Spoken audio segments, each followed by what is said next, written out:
आज हम solid state के चैप्टर में डेंसिटी ऑफ द सेल, जो यूनिट सेल होता है उसकी डेंसिटी, और रेडियस और सेल एज जिसको हम ए कहते हैं, इसके बीच में क्वेश्चन आपको बताएंगे। बहुत ही इंपॉर्टेंट क्वेश्चन है, इसलिए इसको ढंग से देखिएगा। तो देखिए, ये क्वेश्चन मैंने पहले लिख लिए जिससे आपको तकलीफ ना हो, टाइम ना लगे, समय खराब ना हो, है ना। तो पहले मैं कुछ आपको फॉर्मूलाज बता दे रहा हूं जो आपको याद हैं, फिर भी मैं अप्लाई करूं तो आपको परेशानी ना आए। ये सिंपल क्यूबिक है, फेस सेंटर्ड क्यूबिक है, बॉडी सेंटर्ड क्यूबिक है। आर और ए में रिलेशन आपको मालूम ही है, फिर भी मैं एक जगह लिख दे रहा हूं, है ना, आप भी लिख लीजिएगा। ये इनमें रिलेशन होता है, आपको मालूम है। ए क्या है? सेल एज, और आर है radius of the atom. Simple cubic, face centred, body centred. तो एक तो हमको ये मालूम होना चाहिए। दूसरा, डेंसिटी का क्या फार्मूला होता है? तो डेंसिटी का फार्मूला आपने प्रूव किया हुआ है थ्योरी में। ये फार्मूला होता है डेंसिटी का ग्राम पर सीसी। इसमें डेंसिटी निकल आती है। Z क्या है? तो वही चीज सिंपल क्यूबिक, FCC, BCC। तो Z हमने प्रूव किया हुआ है, number of atom in a unit cell. तो ये चीजें हमें याद होनी चाहिए टेबल, तभी आप वैल्यू पुट कर पाओगे, है ना। A सेल एज है, और ध्यान रखना जो A है इसमें, इसको हमेशा किसमें रखना है आपको? पिकोमीटर में। ए को पिकोमीटर में रखना है, और ये एवोगैड्रोस नंबर है जिसकी वैल्यू हमको मालूम ही होती है। ये मॉलिक्यूलर मास है, और Z की वैल्यू यहां से रखेंगे, ठीक है। तीसरी बात हमें यह मालूम होना चाहिए कि इंटर एटॉमिक डिस्टेंस, या इसको इंटर आयनिक डिस्टेंस भी कह देती है, इंटर आयनिक बोल देता हूं, डिस्टेंस। FCC के लिए फार्मूला ये होता है, यहां में फार्मूला प्रूव नहीं करना है, फार्मूला याद रखना है न्यूमेरिकल करते समय। और BCC के लिए ये फार्मूला होता है, इसको कहते हैं पॉजिटिव और नेगेटिव के बीच का डिस्टेंस, इंटर आयनिक डिस्टेंस, ये रिलेशन होता है। तो ये फार्मूले अगर हमें याद नहीं है तो हम क्वेश्चन नहीं कर सकते हैं, क्योंकि मैक्सिमम क्वेश्चन डेंसिटी के और रेडियस के ऊपर है। एक आध दो क्वेश्चन इसके ऊपर भी लिख लीजिएगा।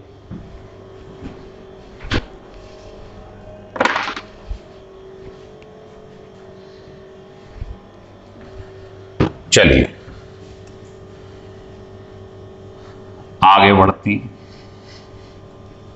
तो फार्मूले पहले ढंग से याद हो जाएं तो अच्छा लगेगा। दूसरी बात आपको यह भी याद रखनी है, जो आपने 11th क्लास में पढ़ी है, कि जो एवोगैड्रो के बराबर एटम होते हैं, पढ़ा है मोल कॉन्सेप्ट में, इतने एटम के मास को मॉलिक्यूलर मास कहते हैं, जानते हैं। ये भी याद रखिए, ये आपने सम बेसिक कॉन्सेप्ट के अंदर मोल कॉन्सेप्ट में पढ़ा था कि एवोगैड्रो के बराबर जो पार्टिकल हैं उनका मास किसके बराबर होता है? Molecular mass. चलिए अब हम स्टार्ट करने जा रहे हैं क्वेश्चन। क्वेश्चन नंबर पहला ये कह रहा है एक एलिमेंट है क्रिस्टलाइज FCC। पहले ये पढ़ा करो FCC। इसकी सेल एज जो A दी हुई है वो ये, तो कह रहा डेंसिटी निकालो अगर इतने ग्राम एलिमेंट में इतने एटम है। तो शुरुआत यहीं से करेंगे कि वो आपसे कह रहा है कि 24 इंटू इतने एटम अगर होते तो उनका मास दिया है 200 ग्राम। तो सोचिए, अभी अभी आपने लिखा था कि इतने एटम का अगर मास निकाल लूं यूनिटरी मेथड से, तो बताइए वो मॉलिक्यूलर मास होगा कि नहीं होगा? अभी अभी आपको लिख के बताया था कि इतने एटम के मास को क्या कहते हैं, मॉलिक्यूलर मास। तो ये आ जाएगा 50, ये मॉलिक्यूलर मास आ गया। बस अब आपको डेंसिटी निकालनी है, फार्मूला लगा दीजिए। ये डेंसिटी का फार्मूला है। Z कितना होता है, FCC का अभी बताया था हमने, है ना, 4। और बता रहा है मॉलिक्यूलर मास, हमने ये निकाल लिया। इतने पार्टिकल के मास को क्या कहते हैं, मॉलिक्यूलर मास।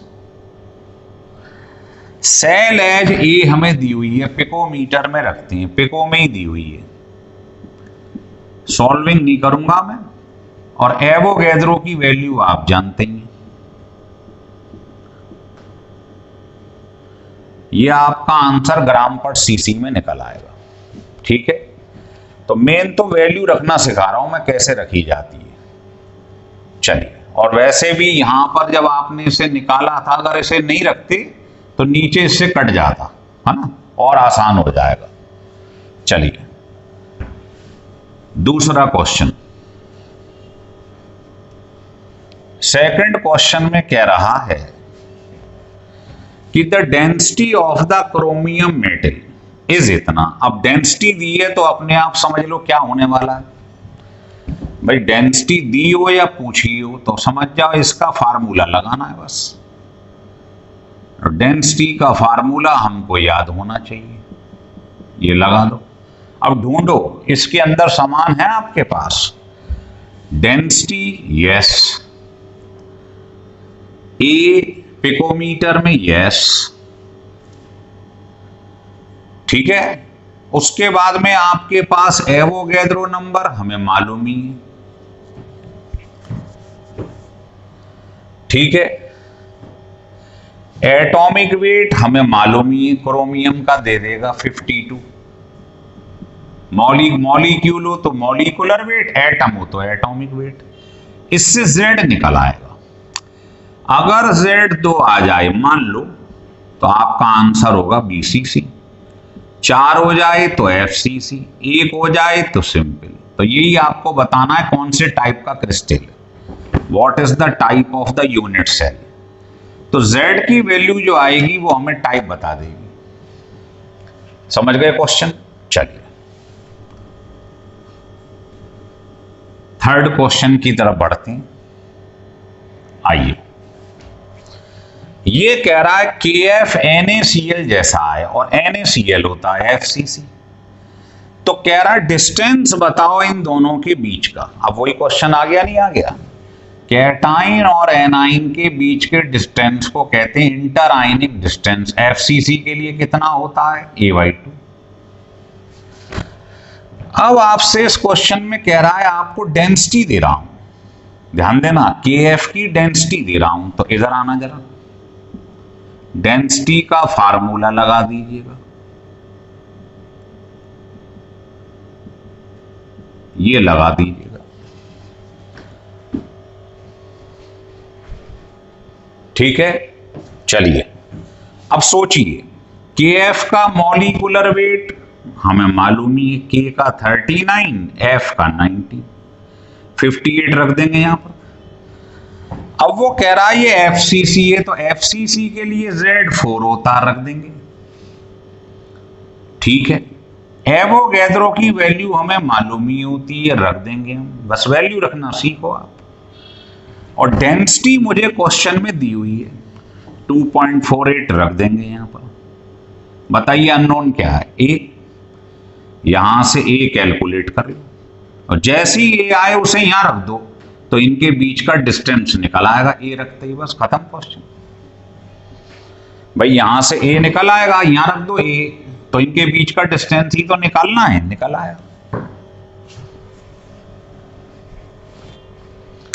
हो गया क्लियर। डिस्टेंस निकालना है इनके बीच का, ये निकालना है इनका सम, तो बस A निकलते ही यहां रख दो, आंसर आ जाएगा। अब आइए फोर्थ क्वेश्चन पे। देखो सॉल्विंग तो कोई भी कर लेगा, मेन कलाकारी होती है फार्मूले में वैल्यू पुट करना। फोर्थ क्वेश्चन बहुत इंपॉर्टेंट है, कह रहा है एल्यूमिनियम क्रिस्टलाइज इन अ सीसीपी क्यूबिक क्लोज पैकिंग या फेस सेंटर्ड क्यूबिक, एक ही बात होती है। कह रहा है आपको रेडियस दे रहा हूं, तो कह रहा बताओ लेंथ क्या होगी side of the unit cell. तो बहुत आसान है, तो बताएं बेटा एफसीसी के लिए, अभी अभी शुरुआत में बताया था, फॉर एफसीसी बताओ रेडियस में और ए में क्या रिलेशन होता है ये। अब आपको रेडियस गिवन है, ए निकालना है, खत्म क्वेश्चन। तो आपका आंसर ये आ गया, ए मालूम ही, तो ए पिकोमीटर में दिया है, तो ये आंसर जो ये आ जाएगा ये भी पिकोमीटर में आ जाएगा। पहला पार्ट खत्म, बस रिलेशन मालूम होना चाहिए। सेकंड पार्ट में कह रहा है how many unit cell are there in 1 cc of aluminium. इतने वॉल्यूम में, अगर इतना वॉल्यूम होता है एल्यूमिनियम का, तो उसमें कितने यूनिट सेल आ जाते। तो यूनिटरी मेथड लगा दो। ये बताओ एक यूनिट सेल जो होता है क्यूबिक, उसका वॉल्यूम होता है ए क्यूब, मतलब एक यूनिट सेल का वॉल्यूम इतना है। तो आप कह सकते हो कि इतने सीसी वॉल्यूम है एक यूनिट सेल का। भाई एक यूनिट सेल का वॉल्यूम ये होगा side into side into side, तो इतना वॉल्यूम है एक यूनिट सेल का, और टोटल वॉल्यूम है 1 cc। तो बताओ 1 cc अगर वॉल्यूम होता तो कितने यूनिट सेल हो जाते। ये आपका आंसर आ गया। अब पहले पार्ट में आप ए की वैल्यू निकाल चुके हो, उसको यहां पुट कर दो, आंसर आ गया आपका। भाई इतना वॉल्यूम है एक यूनिट सेल का, और वॉल्यूम टोटल दिया 1 सेंटीमीटर क्यूब, तो इतने सेंटीमीटर क्यूब में एक यूनिट सेल है। तो 1 सेंटीमीटर क्यूब में कितने यूनिट सेल हैं, इसे नीचे ले जाओ, और ए की वैल्यू निकाल चुके हो, पुट कर दो, आंसर आ गया। हो गया क्लियर। चलिए, तो ये था क्वेश्चन नंबर 4, जो बहुत ही इंपॉर्टेंट था। कोई भी बुक नहीं है जिसके अंदर ये क्वेश्चन ना हो, ये सबसे ज्यादा कीमती क्वेश्चन है, ध्यान रख लेना। फिफ्थ क्वेश्चन में कह रहा है कि tungsten has BCC structure. Tungsten का बीसीसी स्ट्रक्चर है, उसकी एज लेंथ दी हुई है, डेंसिटी दी हुई है। तो कह रहा है how many atoms present in 50 gram of element. तो मैं पार्टिकल निकालने हैं, तो अगर डेंसिटी दी है तो कुछ मत सोचो, सबसे पहले आप फार्मूला लिखा करो, आधा क्वेश्चन तो यही खत्म हो जाएगा। भाई डेंसिटी का फार्मूला ये होता है, और डेंसिटी मुझे गिवन है, तो सोचिए, मन में सोचिए, डेंसिटी गिवन है, ठीक है, ए गिवन है, पिकोमीटर में गिवन है, ठीक है, और बीसीसी का मतलब हो गया जेड होता है बीसीसी का 2 गिवन है, ठीक। तो यहां से एवोगैड्रो मालूम ही है, क्या निकल आएगा, मॉलिक्यूलर वेट। तो मॉलिक्यूलर मास जो है वो निकल आया आपके पास। अब आप बताओ, अगर आपको वेट दिया हो और एटम निकालना हो, तो सब बच्चे जानते हैं कि मोल इनटू एवोगैड्रो एटम होते हैं कि नहीं होते हैं, बताइएगा। तो अगर आपको एटम निकालने हैं तो मोल होता है वेट अपॉन मॉलिक्यूलर वेट। अब आप बताओ, आपको वेट दिया है 50, मॉलिक्यूलर मास आपने यहां से निकाल लिया, एवोगैड्रो आपको मालूम है, बस एटम निकल आया आपके पास।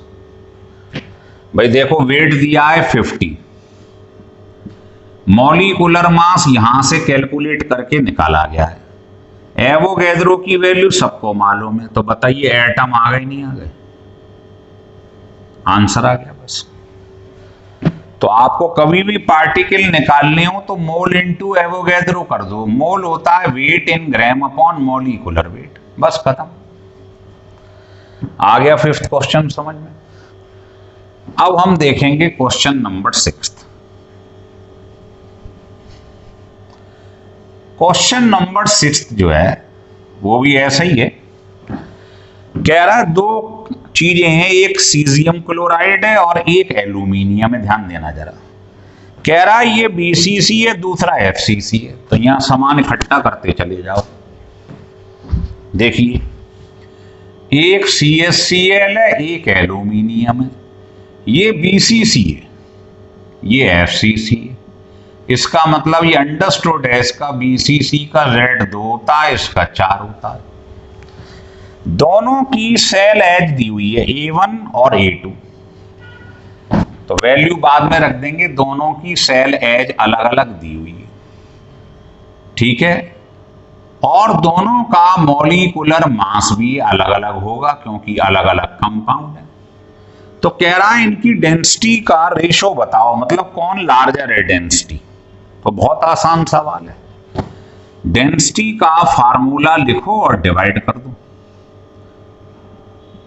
ये डेंसिटी का फार्मूला है, ये बात कर रहा हूं मैं नंबर 1 मान रहा हूं इसे, 2 इसे मान रहा हूं। पहले 1 लिख लो फिर 2 लिख लो, डिवाइड कर दो।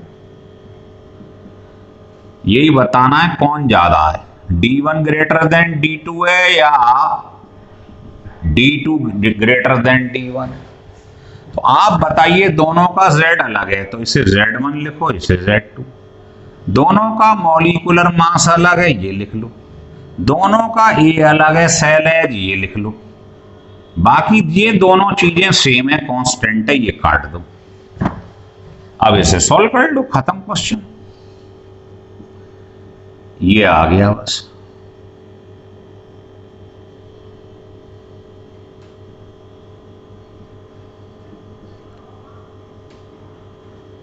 ये निकालना है इसका रेशो। तो आप सोचिए, ये क्या 6 चीजें आपको मालूम है? Yes, Z1 Z2 A1 A2 M1 M2 ये सब गिवन है, यहां पुट कर दो, आंसर आ जाएगा। देखो A1 ये है, A2 ये रहा।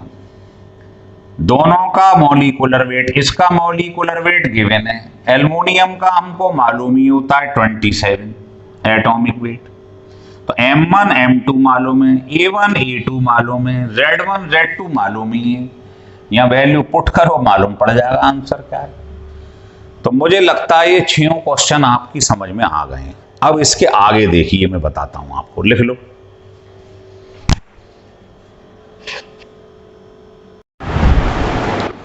देखिए 6 क्वेश्चन मैंने आपको ऑलरेडी बता दिए हैं। ये अब 7th क्वेश्चन देखिएगा। ये हमसे कह रहा है एक क्रिस्टल है AB जो BCC है और उसकी एज लेंथ दी हुई है 380 पिकोमीटर। तो कह रहा है डिस्टेंस बिटवीन द अपोजिट आइन। बताइए BCC के लिए डिस्टेंस बिटवीन द अपोजिट आइन आपको लिखवाया गया है, कितना होता है? बस ये फार्मूले आपको याद रखने हैं, बस जो शुरू में लिखवा दिए। FCC के लिए A/2 distance between opposite ions. अब हमको यहाँ पर एज लेंथ 380 दी हुई है A, बस ये आपका आंसर आ गया। ये distance between the opposite ions आ गया सॉल्व करने पे। ये A दिया है पिकोमीटर में, तो ये आंसर भी पिकोमीटर में आ गया है। सेकंड पार्ट में कह रहा है अगर A की रेडियस निकालो, अगर B की रेडियस इतनी गिवन है। अब आपको ये तो मालूम पड़ गया है ना, इनके बीच का डिस्टेंस जो भी सॉल्व करके आ गया है, इस वैल्यू को यहां रख दो। सॉल्व नहीं कर रहा हूं मैं, ये सेकंड पार्ट है, तो इसकी वैल्यू इसके बराबर आ गई है। अब वो कह रहा है A+ निकालो, अगर B+ इतना है तो मुझको ये निकालना है A+, और जो R नेगेटिव है वो दिया है 175। इसकी वैल्यू गिवन है माइनस वाले की, उधर ले जाओ, आंसर आ गया। ये निकल आया आपके पास इसका रेडियस। अब देखेंगे क्वेश्चन नंबर 8। ये कह रहा है एक मेटेलिक एलिमेंट है X, exist as a cubic lattice. ठीक है, अब आपको क्यूबिक लैटाइस इन्होंने दे दिया है। अब आपसे कह रहा है, ये दे रखा है आपको edge of the unit cell, a दे दिया है।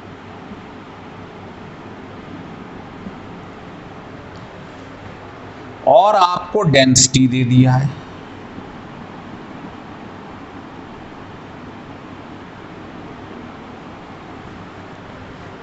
आपसे कह रहा है यूनिट सेल का नंबर निकाल के दिखाइए, 100 ग्राम एलिमेंट में कितने यूनिट सेल है, ये निकालना है आपको। तो नंबर ऑफ यूनिट सेल कभी भी लिखना हो तो चाहूं तो इसका डायरेक्ट फार्मूला भी लिख सकता हूं, है ना। कैसे, देखिए, किसी भी एक यूनिट सेल में एटम होते हैं Z, तो Z एटम होते हैं एक यूनिट सेल में। पढ़ाया आपने भाई, एक FCC यूनिट सेल का Z 4 होता है। इसका मतलब FCC यूनिट सेल में कितने एटम पार्टिसिपेट करते हैं, 4। BCC का Z 2 होता है। मतलब Z एटम होते हैं एक यूनिट सेल के अंदर। तो मान लो कि हमारे पास एक यूनिट सेल में Z एटम है, तो अगर मेरे पास मान लो N एटम होते, ऐसा मान लेता हूं मैं, तो बताओ कितने यूनिट सेल हो जाते, ये हो जाते नहीं हो जाते, समझ में आ रहा है। बस तो सारा खेल इसका है कि आप N एटम, टोटल एटम निकाल लो, तो आपको मालूम पड़ जाएगा, ये नीचे आ जाएगा, सॉरी, ठीक है। तो स्टार्ट कर देते हैं। तो देखिए, हमको निकालने हैं टोटल एटम एक तरीके से, और हमको दिया हुआ है 100 ग्राम एलिमेंट। तो आप ये बताइए कि आपको टोटल एटम कभी भी निकालने हो तो उसका क्या फार्मूला बताया है, मोल इंटू एवोगैड्रो। मोल होता है वेट अपॉन मॉलिक्यूलर वेट। ये आ गए टोटल एटम। इसको उठा के आप N की जगह रख दो, टोटल एटम जो माने हैं आपने, है ना। तो आपके पास यूनिट सेल निकालने हो, यहां लिख देता हूं नंबर ऑफ यूनिट सेल। तो उसका फार्मूला हो जाएगा N की जगह मैंने जो टोटल एटम है ये रख दिए उठा के, है ना।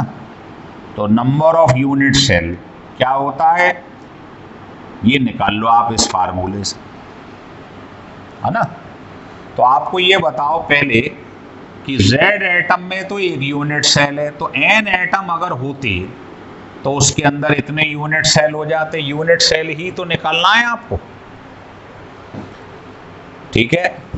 तो हमको यूनिट सेल निकालना है, तो हमें ये मालूम होना चाहिए कि जो एटम है टोटल वो कितनी है, कितने ग्राम में, 100 ग्राम में। तो यहां पर रख दो आप, ये वेट दिया हुआ है, यहां रख देता हूं, वेट दिया है 100। मॉलिक्यूलर वेट में डेंसिटी के फार्मूले से निकाल के लाऊंगा, इनटू एवोगैड्रो। आप कहोगे कैसे लाओगे, तो मैं समझा देता हूं आपको। लो भाई, डेंसिटी इसीलिए तो दी हुई है मुझे, ये देखिए, डेंसिटी का फार्मूला होता है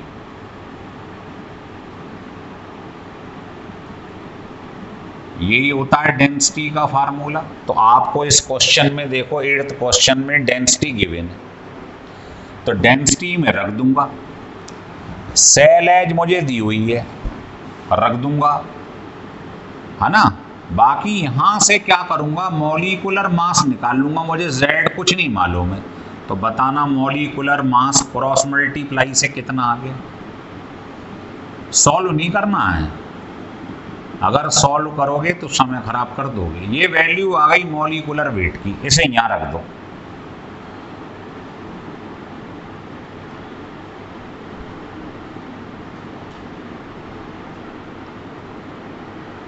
ओवर Z, ये अपॉन Z मैंने मॉलिक्यूलर मास की जगह रख दिया है।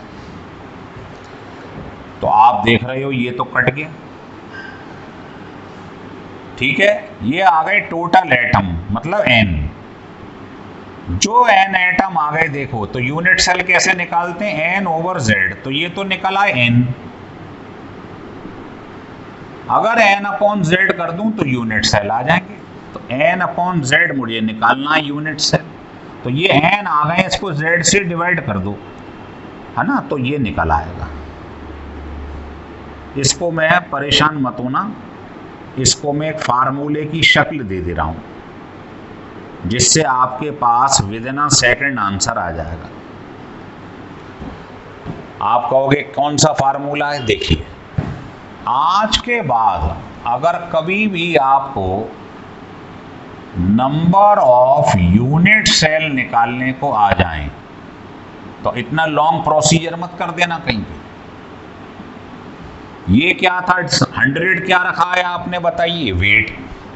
तो यहां लिखना वेट, नीचे है डेंसिटी और संग में क्या है? EQ। बस ये फार्मूला याद कर लो, ये लगा देना। नंबर ऑफ यूनिट सेल का ये फार्मूला लगा दो। देखो, वेट दिया हुआ है 100 ग्राम, डेंसिटी गिवन है, सेल एज गिवन है, आंसर आ गया। बस ये करने की जरूरत ही नहीं है। वो तो मैं आपको सॉल्व करके दिखा रहा हूं। अगर मैं डायरेक्ट रख दूंगा तो आप सोचेंगे कहां से आ गया है। तो नंबर ऑफ यूनिट सेल होता है N/Z। N मतलब टोटल एटम जो निकलता है मोल इनटू एवोगैड्रो से। तो अगर आपको कभी भी कोई यूनिट सेल का सवाल करना हो जिसमें वेट गिवन हो, यहाँ लिख देता हूं, अगर ये वेट इन ग्राम गिवन हो,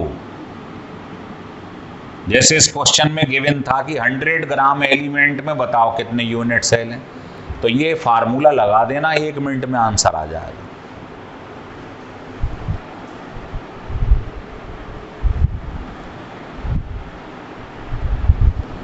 हो गया क्लियर? चल, अब 9th क्वेश्चन देखेंगे। तो क्वेश्चन करने से ही शॉर्टकट की निकल कर आती हैं। जो फार्मूला आए उसको याद रख लो लास्ट में बस, लेकिन आपको मेथड मालूम होना चाहिए हुआ कैसे। 9th क्वेश्चन ये कह रहा है क्रिस्टलाइन सॉलिड है जो कि FCC है, ये ध्यान रख लो। सेल एज दी हुई है, डेंसिटी दी हुई है, तो कह रहा नंबर ऑफ एटम निकालो इतने ग्राम क्रिस्टल के अंदर। तो आ जाइए, अब सामान इकट्ठा कर लो। FCC है तो Z कहेगा नहीं, आपको याद होना चाहिए। सेल एज गिवन है, डेंसिटी गिवन है।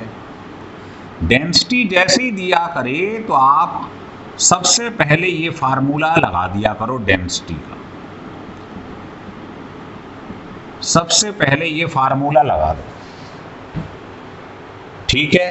अब आपसे कह रहा है इतने ग्राम में एटम निकालो।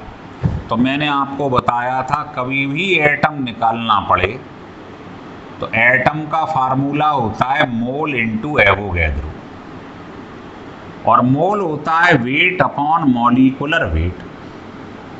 बस खत्म क्वेश्चन। यहां से एटम निकल आएंगे। तो देखो वेट गिवन है, यस 256, तो यहां रख दो 256 इनटू एवोगैड्रो, हमें मालूम ही है 6.023 वाला। सबसे कलाकारी है मॉलिक्यूलर मास जो यहां से निकलेगा। ये सही कर लो। कैसे? देखो डेंसिटी गिवन है, यस। ए गिवन है पिकोमीटर में, यस, इसको पिकोमीटर में रखते हैं। ये गिवन है, ये गिवन है, जेड गिवन है, ये मालूम ही है। तो बताओ यहां से मॉलिक्यूलर वेट आ गया नहीं आ गया? उस मॉलिक्यूलर वेट को यहां रख दो, खत्म क्वेश्चन। आ गए टोटल एटम्स निकल। मतलब इस फार्मूले से मॉलिक्यूलर मास निकालो, इसमें रख दो, एटम आ गए। ठीक है, चलिए अब मान लो ये एटम, मान लो इतना आ गया, और वो कह रहा है जो इसमें जो एटम आ रहे हैं वो आ रहे हैं n इंटू इतना।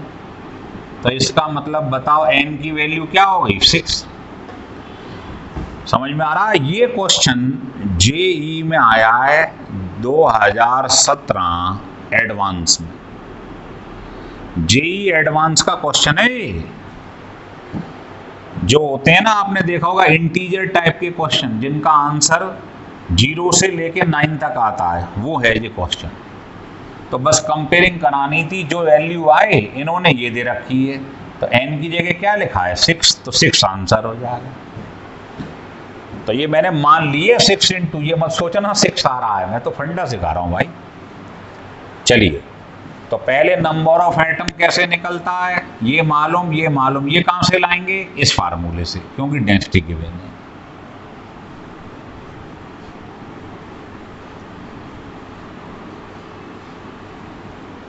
अब देखिए क्वेश्चन 10वां।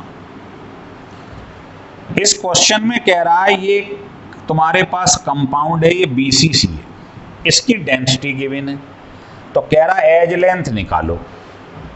तो बेकार क्वेश्चन है, BCC का Z सब जानते हैं, डेंसिटी गिवन है।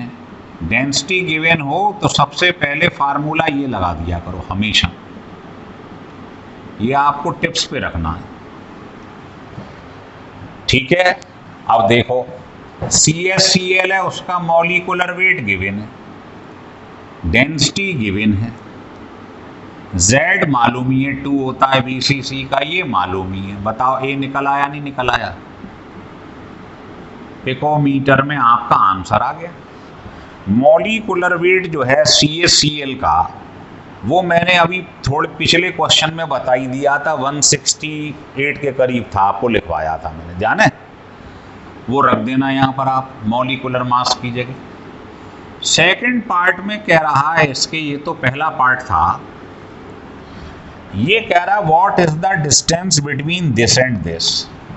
तो बताओ R पॉजिटिव और R नेगेटिव BCC के लिए कितना होता है, फार्मूला टिप्स पे होना चाहिए। अब पहले पार्ट से आपने ये निकाल लिया, यहां पुट कर दो, इनके बीच का डिस्टेंस निकल आएगा। अब आ जाओ C पार्ट पे। C में कह रहा है अगर रेडियस प्लस वाले की है निकालनी है, अगर नेगेटिव की दी हुई है। बेकार क्वेश्चन है, यही वाला अभी किया था थोड़ी देर पहले। अब आपको A तो मालूम पड़ ही गया है, रख देना यहां जो भी आ जाए। अब आपको क्या कर रहा है, R माइनस की वैल्यू दे रहा है, कितनी, 180। बस ये सॉल्व करना, कर लो भाई, A तो निकल ही आया है, यहां रख दोगे, R पॉजिटिव निकाल लो, बस ये थर्ड पार्ट है। तो क्वेश्चन टफ नहीं है, अगर आप समझ के एक एक क्वेश्चन को कर लो, तो ये 10 क्वेश्चन अगर आपने कर लिए तो आप समझ लेना डेंसिटी का, रेडियस का कोई सवाल रुकेगा नहीं आपसे। अगर ये वीडियो आपको अच्छा लगे तो इसे सब्सक्राइब और लाइक जरूर करें।